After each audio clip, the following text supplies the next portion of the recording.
কিভাবে খুব তাড়াতাড়ি আরবিয়ানদের মতো কথা বলতে পারবেন এবং আরবিয়ানদের মতো কথা শিখতে পারবেন, এই ভিডিওতে আপনাদের সাথে সেটা নিয়ে আলোচনা করব।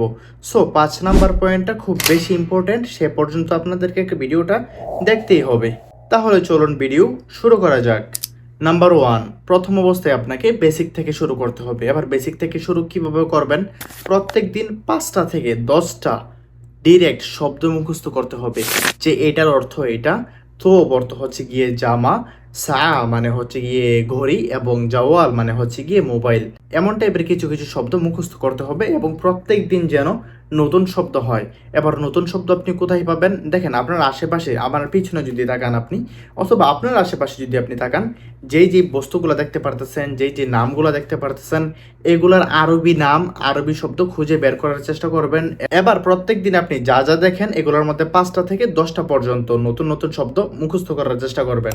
সেকেন্ড, এবার যেই যে শব্দগুলো শিখেছেন, এগুলা থেকে ছোট ছোট বাক্য বানাবেন। ধরেন 3টা শব্দ শিখেছেন, 4টা শব্দ শিখেছেন, 5টা শব্দ শিখেছেন, এই শব্দগুলা দিয়ে ছোট্ট ছোট্ট বাক্য বানানোর চেষ্টা করবেন। ধরেন আপনি বলতে চান যে আমি মার্কেটে গিয়েছিলাম, তাহলে আমি গিয়েছিলাম, আনা মানে আমি, রহত গিয়েছিলাম, ফিসুক মার্কেটে, আনা রহত ফিসুক। 4টা ওয়ার্ড দিয়ে একটা বাক্য হয়ে গিয়েছে। সো এমন টাইপের আরও বাক্য বানানোর চেষ্টা করবেন। আনা রহত ফি সুগল, আনা রহত ফিল মক্তব। ছোট ছোট বাক্য বানানোর চেষ্টা করবেন। নাম্বার 3, আপনি একজন বাংলাদেশি ব্যক্তি। এবার আপনি যদি বাংলাদেশির সাথে কথা বলেন, আপনি যদি আমার সাথে কথা বলেন, বা আপনি যদি আপনার পাশের কলিমুদ্দিনের সাথে কথা বলেন, তাহলে আপনি আরবি ভাষা শিখতে পারবেন না। আপনাকে শিখতে হবে লোকাল মানুষ থেকে। সো লোকাল মানুষের সাথে কথা বলার চেষ্টা করবেন। আপনার আশেপাশে যদি আরবিয়ান থাকে, এবার সে যেই দেশেই হোক, ওর সাথে আস্তে আস্তে কনভারসেশন বাড়ানোর চেষ্টা করবেন এবং কথা বলার চেষ্টা করবেন। ও যেভাবে বলে, মানে একজন আরবিয়ান যেভাবে বলে, আপনি ঠিক সেইভাবে বলার চেষ্টা করবেন। আমাদের মতো এইভাবে বলবেন না যে আনা এই যে সাওয়া সাওয়া ইনতা, ইনতা এই যে সাওয়া সাওয়া আনা, এইভাবে না।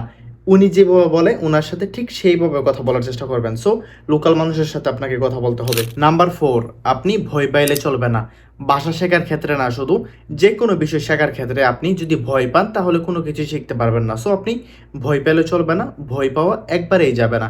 যেটা বলতেছেন বলে ফেলবেন, যদি ভুলও হয়ে যায় বলে ফেলবেন, কোনো সমস্যা নেই। পরবর্তীতে যখন একটা মানুষের সাথে কথা বলবেন, ঠিক তখন সঠিক বলার চেষ্টা করবেন। প্রথম অবস্থায় ভুল হইতেই পারে, এটা নর্মাল বিষয়।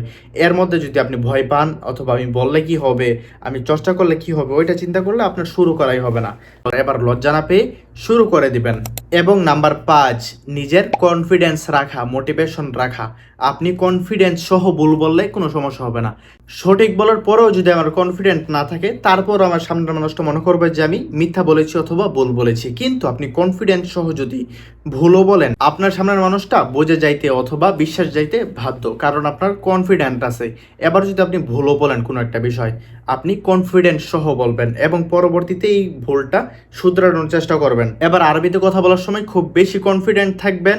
শব্দ বাক্য যদি না পারেন, এতে কোনো সমস্যা নাই, শিখে যাবেন, কিন্তু খুব কনফিডেন্ট সহ আরবিয়ানদের সাথে কথা বলতে হবে।